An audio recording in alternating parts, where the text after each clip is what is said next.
हाँ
जी, तो last lecture में हमने डिस्कस किया था strain energy due to shear and strain energy due to bending.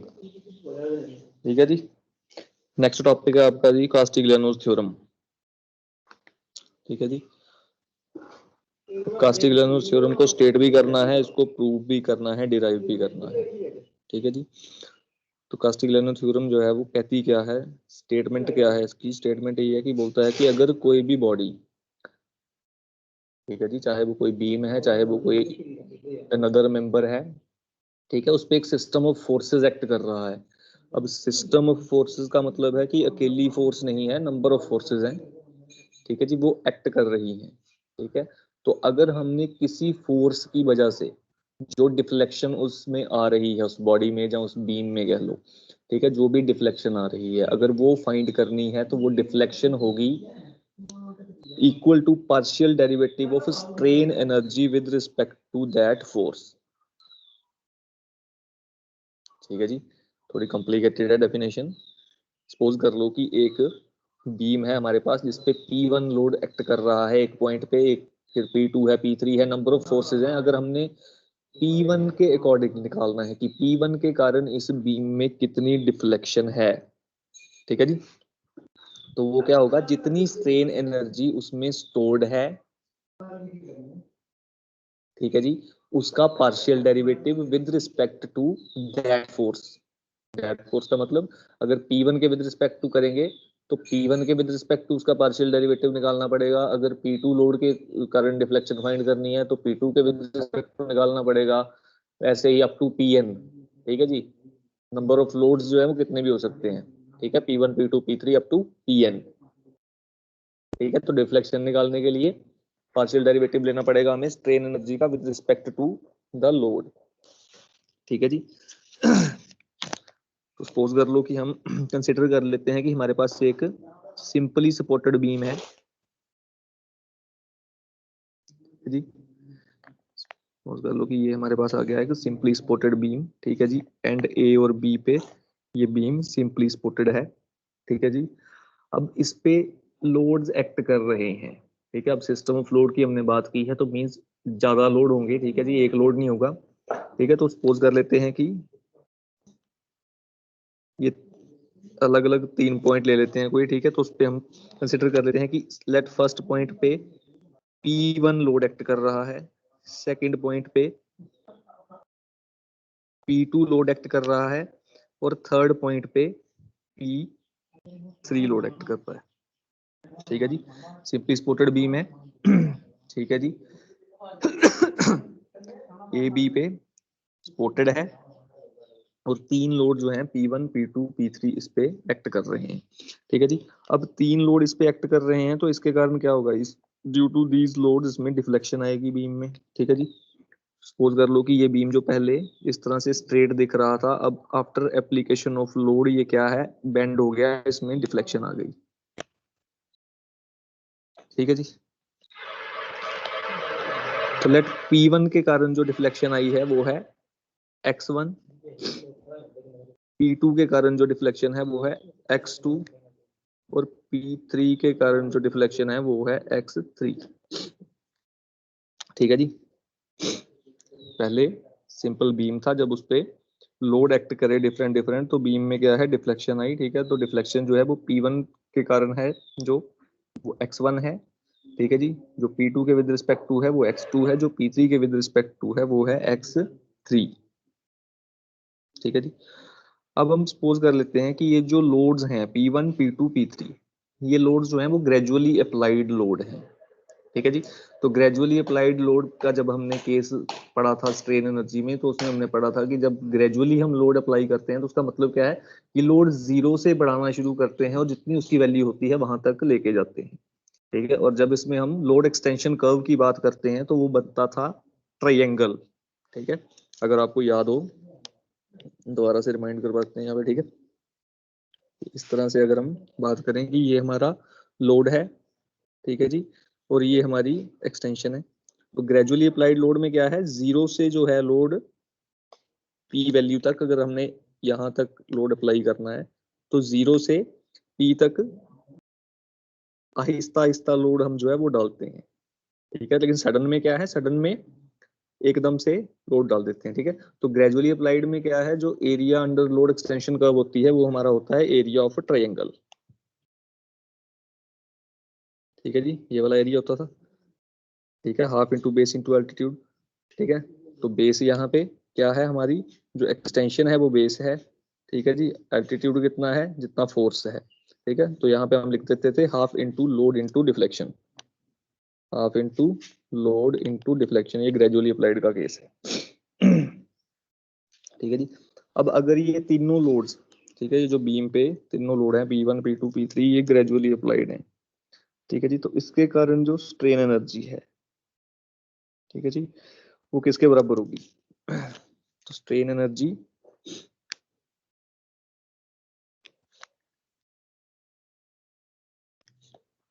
You से डिनोट कर रहे हैं स्ट्रेन एनर्जी को, ठीक है।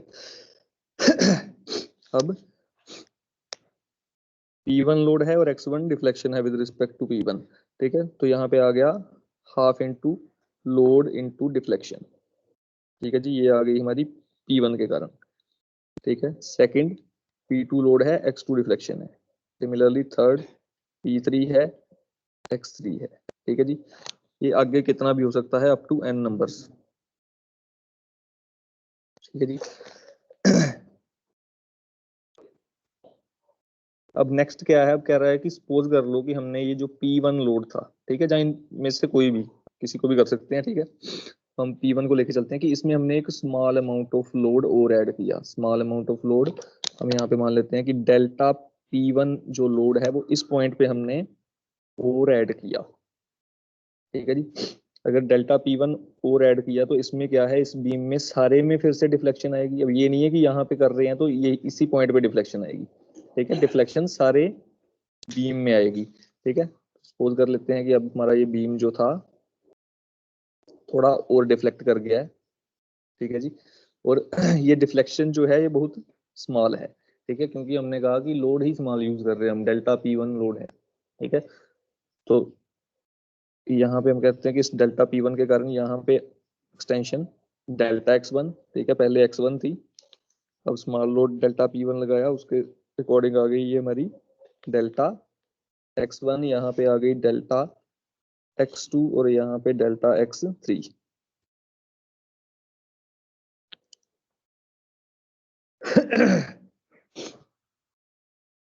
ठीक है जी। अब यहाँ पे दो केसेस लेके चलेंगे, ठीक है। एक तो ये केस केस है कि डेल्टा P1 जो है बड़ा स्मॉल है, हमने कहा था कि ग्रेजुअल में क्या होता है, हम आहिस्ता आहिस्ता वेरी लोड को बढ़ाते हैं और जितनी वैल्यू हमें चाहिए होती है उतनी हम अचीव करते हैं, ठीक है। अब अगर वैल्यू बहुत स्मॉल है, ठीक है, अगर लोड की वैल्यू बहुत ही स्मॉल है तो इट मे बी सडन और मे बी ग्रेजुअल, ठीक है। अगर बहुत स्मॉल लोड है तो उसे हम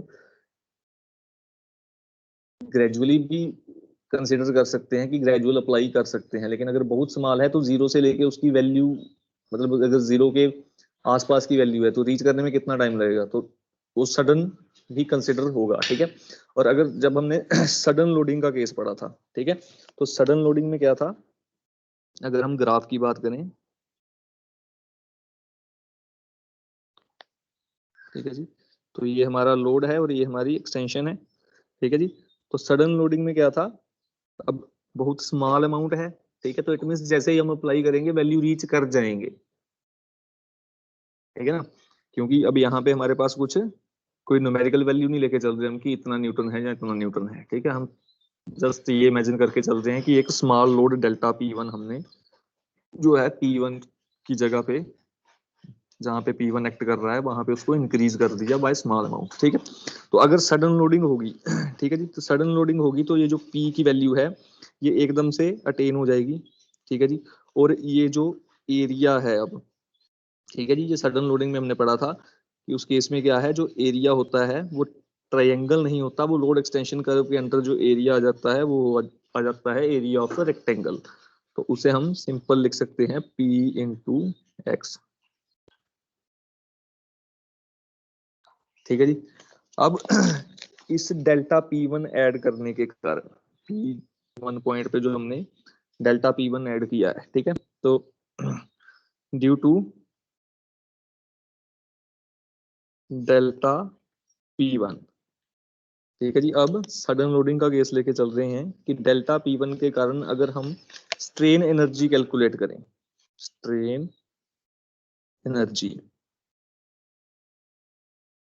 ठीक है जी, तो किसके बराबर होगी, सडन लोडिंग का केस है अब, ठीक है। हाँ, साथ में ये भी ध्यान रखना कि जब ये लोड हमने अप्लाई किया डेल्टा P1, ठीक है, ठीक है, इससे पहले P2 और P3 अप्लाई थे इस पे, ठीक है। तो इट मीन्स अगर डेल्टा P1 यहाँ पे हमने कुछ चेंज आ रहा है, ठीक है, कुछ चेंज कर रहे हैं लोड में जिसके कारण से एक्सटेंशन आ रही है, जिसके कारण से डिफ्लेक्शन हो रही है बीम में, ठीक है, तो ये वाले जो लोड हैं ये भी सडन कंसिडर किए जाएंगे क्योंकि ये अभी अप्लाई नहीं कर रहे, ये पहले के थे, ठीक है। तो इस लोड के कारण ये सारे लोड भी सडन लोड जो है वो कंसिडर किए जाएंगे क्योंकि ये ऑलरेडी थे, ये हमने अभी नहीं लगाए हैं, ठीक है, ये पहले के थे, ठीक है जी। तो इसके कारण अब जो स्ट्रेन एनर्जी है, तो हम सपोज कर लेते हैं कि यहाँ पे स्मॉल अमाउंट ऑफ लोड है तो small amount of strain energy है डेल्टा यू, ठीक है जी। तो डेल्टा यू किसके बराबर होगी,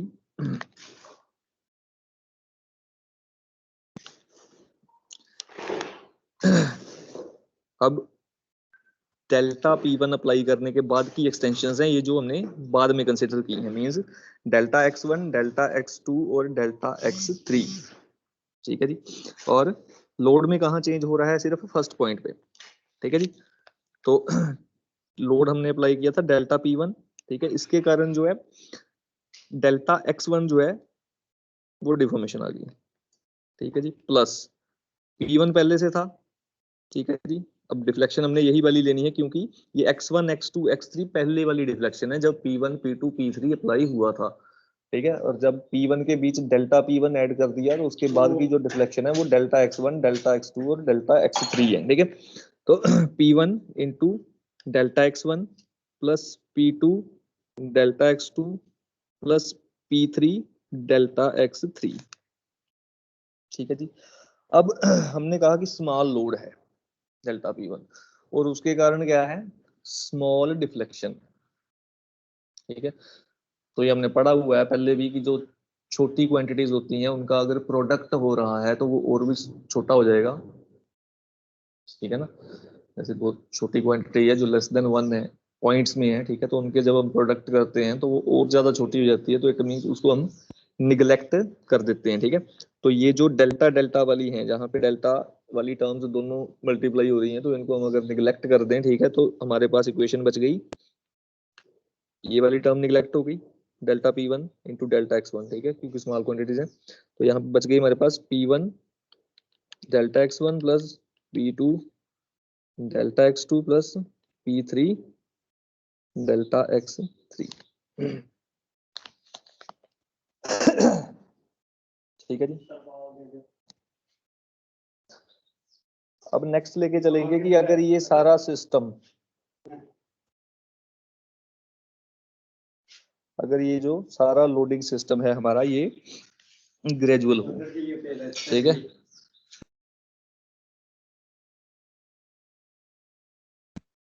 ठीक है, ये सारा लोडिंग सिस्टम ग्रेजुअल हो। अब सारा लोडिंग सिस्टम ग्रेजुअल होगा तो फिर से यही केस देखेंगे हम, ठीक है, कि एरिया जो होगा लोड एक्सटेंशन कर्व में वो ट्रायंगल का होगा, means half into base into altitude, जहाँ तो आप कह सकते हो कि हाफ इंटू फोर्स इंटू जो भी आपकी डिफॉर्मेशन है जहाँ एक्सटेंशन है, half into load into extension, ठीक है।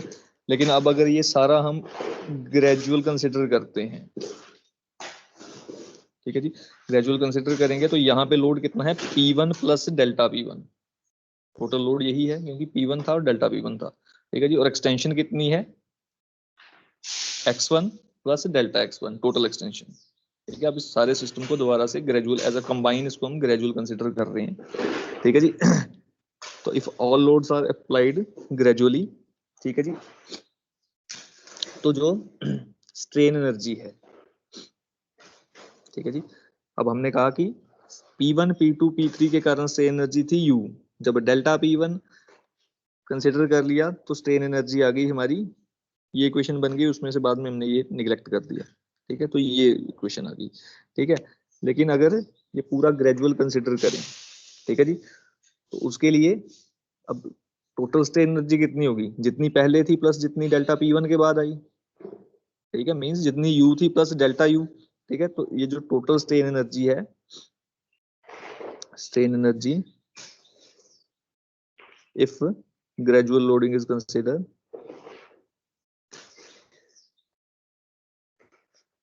gradually applied loads are considered, ठीक है जी।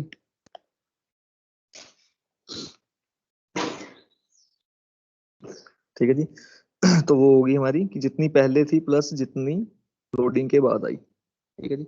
अब ग्रेजुअल है तो half into load into deflection, half into load into deflection, half into load into deflection, ठीक है जी। तो हाफ इंटू, अब लोड पहला P1 था और साथ में हमने डेल्टा P1 ऐड किया, तो मीन्स टोटल लोड हो गया P1 प्लस डेल्टा P1, ठीक है जी। एक्सटेंशन हमारी है X1 पहले थी प्लस डेल्टा X1, ठीक है जी। सेकंड में अब यहाँ पे हमने कोई लोड ऐड नहीं किया, ठीक है जी, P2 का P2 ही है, लेकिन एक्सटेंशन क्या है, extension X2 plus delta X2, ठीक है। तो यहाँ पे लोड P2, ठीक है जी, X2 प्लस डेल्टा X2। वैसे ही थर्ड पॉइंट पे हमने लोड कोई नहीं इंक्रीज किया, लेकिन वहां पे एक्सटेंशन जो है वो डेल्टा X3 हमें मिली, इसलिए half into load into deflection, X3 plus delta X3, ठीक है जी। अब इसको सिंप्लीफाई कर लेंगे, ठीक है। सिंप्लीफाई करने में कुछ नहीं है, सिर्फ ब्रैकेट्स ही खोलनी है, ब्रैकेट्स ओपन करनी है सिर्फ जी। तो हाफ P1 और X1, half P1 X1 plus P1 delta X1, half P1 delta X1, ठीक है जी, plus half delta P1 into X1, delta P1 X1, ठीक है जी, plus half delta P1 delta X1, plus half delta P1 delta X1। तो ये सारी चार टर्म्स आ गई, ठीक है जी। ये पहले वाली जो ब्रैकेट्स हैं ये सॉल्व होगी, ठीक है। Next half P2 X2, P2 X2, ठीक है जी, plus half of P2 delta X2 plus half of P3 X3 plus half of P3 delta X3, ठीक है जी। तो ये हमारे पास आ गया U plus delta U, U plus delta U means कि जो strain energy P1 P2 P3 के कारण थी और जब P डेल्टा P1 उसमें ऐड कर दिया उसके कारण जो टोटल स्ट्रेन एनर्जी है, ठीक है। तो टोटल स्ट्रेन एनर्जी इतनी होनी चाहिए कि जितनी P1 P2 P3 के कारण थी उसको हमने लिखा था U, ठीक है जी, और उसके बाद जो डेल्टा P1 के कारण आई थी उसे हमने लिखा था डेल्टा U। तो टोटल स्ट्रेन एनर्जी इन दोनों का सम होनी चाहिए, ठीक है जी। अब इस जो डेल्टा P1 है इसके कारण जो स्ट्रेन एनर्जी इसमें स्टोर्ड है, ठीक है, वो है डेल्टा U, ठीक है। इट मींस अगर इस टोटल में से ये जो टोटल आई है हमारी U प्लस डेल्टा U, इसमें से अगर हम U माइनस कर दें, ठीक है, U क्या थी, ये जो फर्स्ट इक्वेशन हमने लिखी थी, इसमें से हम ये माइनस कर दें, ठीक है, तो हमारे पास डेल्टा U बचेगा, ठीक है। तो U plus delta u minus you, ठीक है। तो ये हमारे पास बचेगा डेल्टा यू, ठीक है जी। तो करना क्या है, इसमें से ये माइनस करना है। अब इसमें से ये माइनस करेंगे, ठीक है। तो ये जो half P1 x1 half P2 x2 half P3 x3, ये वाली टर्म्स इधर भी हैं, तो इधर भी हैं, तो मीन्स कि ये कैंसिल हो जाएंगी, ठीक है जी। P1 x1 नहीं आएगा, ठीक है, अंडरलाइन कर देता हूँ। ये वाली टर्म कैंसिल हो जाएगी क्योंकि इसमें से माइनस होगा, कैंसिल हो जाएगी। जो P2 x2 वाली टर्म है ये कैंसिल हो जाएगी, ठीक है जी। जो P3 x3 वाली टर्म है ये कैंसिल हो जाएगी, ठीक है जी। उसके अलावा एक टर्म ये है half into delta P1 delta x1, ठीक है। तो जैसे हमने पहले भी कहा था कि जो स्मॉल क्वांटिटीज होती हैं उनका जो प्रोडक्ट होता है वो निग्लेक्ट हो जाता है, ठीक है। तो ये क्वांटिटी जो हमारी है वो ऐसे ही निग्लेक्ट हो जाएगी, ठीक है जी। तो अब सपोज करो इसको हम लिख देते हैं इक्वेशन नंबर 1, ठीक है जी। ये हमारी इक्वेशन नंबर 2 और ये है हमारी इक्वेशन नंबर 3, ठीक है जी। तो अब u plus delta u minus you का मतलब क्या है कि हम सब्ट्रैक्ट कर रहे हैं फर्स्ट इक्वेशन को थर्ड में से, ठीक है। तो इसको आप यहाँ पे लिख सकते हो कि सब्ट्रैक्टिंग इक्वेशन फर्स्ट, ठीक है जी, from equation third, equation number 1 और इक्वेशन नंबर 3, ठीक है जी। तो अब जब थर्ड में से फर्स्ट वाली इक्वेशन निकाल देंगे तो ये जो तीनों टर्म्स हैं इस इक्वेशन में भी थी तो ये कैंसिल हो जाएंगी, ठीक है जी। कैंसिल हो जाएंगी तो हमारे पास बचेगा क्या, एक टर्म तो बच गई half into P1 delta, half into P1 delta x1 plus half delta P1 x1 plus, ठीक है। नेक्स्ट अब ये थी, ये स्मॉल क्वांटिटीज का प्रोडक्ट है, निगलेक्ट हो गई, ठीक है जी। ये हाफ P2 x2 थी, यहाँ से कैंसिल हो गई जब ये दोनों आपस में माइनस की, ठीक है। अब बचा हमारे पास half P2 delta x2, half P2 delta x2, ठीक है जी। उसके बाद ये हाफ P3 x3 थी, तो ये इस हाफ P3 x3 से कैंसिल हो गई, ठीक है। जब दोनों को माइनस किया तो हमारे पास बचा हाफ P3 डेल्टा x3, ठीक है जी। हाफ P3 डेल्टा x3, ठीक है जी। तो ये हमारे पास इक्वेशन आ गई, ठीक है। अब इसमें से क्या है, हाफ जो है वो कॉमन है, तो ये 2 अगर सभी के साथ डिवाइड हो रहा है तो इसे कॉमन निकाल के दूसरी साइड ले जाएंगे तो ये मल्टीप्लाई हो जाएगा यहाँ पे डेल्टा यू के साथ, ठीक है जी। तो ये बन जाएगा 2 delta u is equal to P1 delta x1 plus delta P1 x1 plus P2 delta x2 plus P3 delta x3, ठीक है जी। अब ये है 2 इंटू डेल्टा यू। अब यहाँ से अगर हमने डेल्टा यू निकालना है, ये है 2 इंटू डेल्टा यू और ये था हमारा डेल्टा यू, ठीक है जी। ये जो हमने सेकेंड इक्वेशन लिखी थी। अब 2 डेल्टा यू में से अगर मैं डेल्टा यू को माइनस कर दूं, ठीक है, तो डेल्टा यू ही बचेगा, ठीक है जी। पोस्ट कर लोगे, इसको हम लिख देते हैं इक्वेशन नंबर 4, ठीक है जी।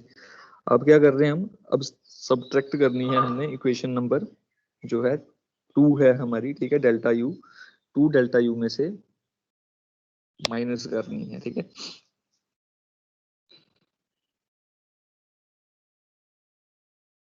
तो जब इसमें से ये इक्वेशन माइनस करेंगे, ठीक है, तो P1 delta x1 P2 delta x2 और P3 delta x3, P1 delta x1 P2 delta x2 P3 delta x3, ठीक है। तो ये तीनों टर्म्स कैंसिल हो जाएंगी, सब्ट्रैक्टिंग इक्वेशन 2 फ्रॉम इक्वेशन 4, ठीक है। तो इस साइड बच जाएगा हमारा 2 delta u minus delta u, 2 delta u minus delta u is equal to, अब ये जो टर्म्स हैं P1 delta x1 P2 delta x2 P3 delta x3, ये यहाँ पे भी हैं P1 delta x1 P2 delta x2 P3 delta x3, तो ये तीनों कैंसिल हो जाएंगी और यहाँ पे हमारी बच जाएगी डेल्टा P1 इंटू x1, ठीक है, और 2 डेल्टा यू में से डेल्टा यू गया तो ये बन जाएगा delta u is equal to delta P one x one. ठीक है जी। अब यहाँ से हमने x1 अगर निकालना है तो वो बन जाएगा delta u divided by delta P one, और इसको हम लिख सकते हैं करली u डिवाइडेड बाय करली पी वन। ठीक है जी। अभी यहाँ पे क्या है, x1 डिफ्लेक्शन है ड्यू टू लोड P1। ठीक है जी। और U क्या है, स्ट्रेन एनर्जी है, strain energy stored in body या स्टोर्ड इन बीम। ठीक है जी, कुछ भी लिख सकते हो। ठीक है जी। तो स्टेटमेंट जब हमने डिस्कस की थी तो स्टेटमेंट ने भी यही कहा था कि अगर सिस्टम ऑफ लोड्स हैं, सिस्टम ऑफ लोड है यहाँ पे, मींस कि नंबर ऑफ लोड्स जो हैं एक बॉडी पे अप्लाई हो रहे हैं। ठीक है जी। तो हमने निकालनी है डिफ्लेक्शन। अब हमने बात करी थी यहाँ पे सिर्फ इसकी। ठीक है, हम इसको छोड़ के यहाँ पे भी इंक्रीज कर सकते थे। ठीक है, P2 में हम डेल्टा P2 अमाउंट इंक्रीज कर सकते थे। अगर वो कर देते तो फिर जो यही सारा इसी तरह से सिमिलरली सारा एनालिसिस करके, ठीक है, अगर डिफ्लेक्शन फाइंड करते हम, ये वाली x2 जो कि P2 के कारण थी, तो वो आती x2 इज इक्वल टू करली u बाय करली P2। ठीक है, तो जिस लोड की डिफ्लेक्शन हमने कैलकुलेट करनी है, ठीक है, वो क्या होगा, डेरिवेटिव होगा, पार्शियल डेरिवेटिव होगा स्ट्रेन एनर्जी का with respect to that load. ठीक है जी। तो यहाँ पे हम लिख सकते हैं कि सिमिलरली अगर हमें x2 फाइंड करना है तो x2 होगा डेल u डेल P2। ठीक है जी। अगर x3 फाइंड करना है तो वो होगा डेल u डेल P3। ठीक है जी। और सिमिलरली xn तक करना है तो वो होगा xn is equal to delta u divided by curly u divided by curly Pn। ठीक है जी। ये है जी आपकी कैस्टिक लैंग्वेज। ठीक है जी। अभी जो पिछले हमने अभी जो पिछले डिस्कस किए थे हमने टॉपिक, ठीक है, तो उन टॉपिक्स के न्यूमेरिकल जो हैं,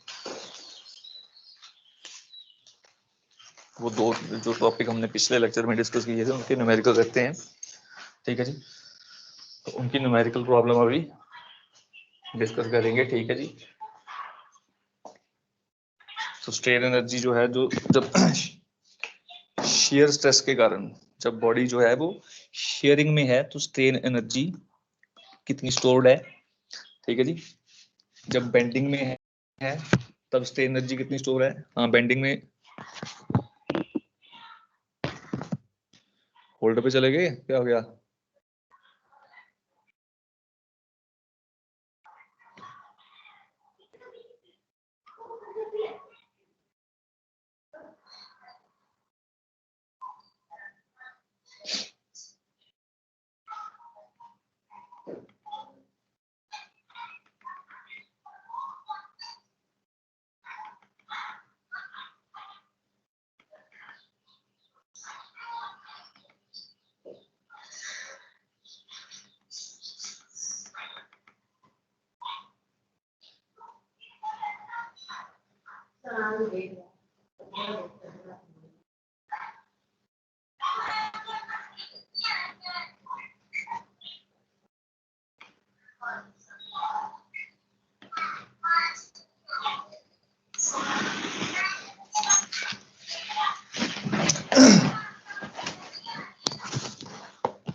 सुशील कहाँ चला गया, होल्ड पे हो गए हो?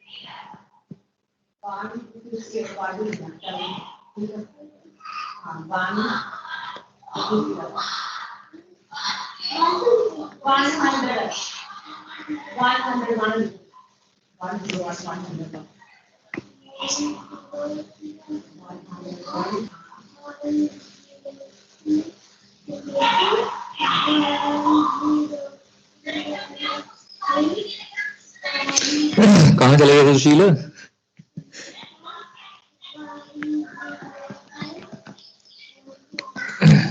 सर्वे न्यूमेरिकल प्रॉब्लम है, ठीक है। हमने कल पार्टिकल किया था strain energy due to impact load, ठीक है जी। तो न्यूमेरिकल है, उसमें कह रहा है कि एक लोड है 100 न्यूटन का लोड है, ठीक है। तो जो इम्पैक्ट लोडिंग का केस हमने किया था उसमें इस तरह से किया था, ठीक है, कि ये एक, हेलो हाँ जी, कहाँ चले गए थे? हेलो सर, वो कॉल आ गया सर, मैं बाद में करता हूँ सर, क्लास नहीं लगा पाऊंगा सर आज में। क्या हो गया? सर क्लास नहीं लगा पाऊंगा सर आज में। क्या हो गया? पता नहीं सर, कुछ ऐसे ही सर, एक्सीडेंट हो गया सर, ऐसे से कुछ सीन हो गया सर। चलो अभी आगे कंटिन्यू नहीं करना, कोई बात नहीं। जो पीछे डेरिवेशन करवाई है ना कास्टिग्लियानोस थ्योरम की, यस सर। हाँ, इसके गो थ्रू हो जाना, क्योंकि आगे तो हमने न्यूमेरिकली करने हैं, चैप्टर खत्म है ये, ठीक है। 2 टॉपिक न्यूमेरिकल रहते थे, वही करने हैं, लेकिन इसके कास्टिग्लियानो थ्योरम के गो थ्रू हो जाना एक, क्योंकि पेपर में डायरेक्ट भी पूछ ली जाती है, डेरिवेशन भी आ जाती है 10 नंबर में। ठीक है ठीक है ठीक है सर। हाँ चलो ठीक है।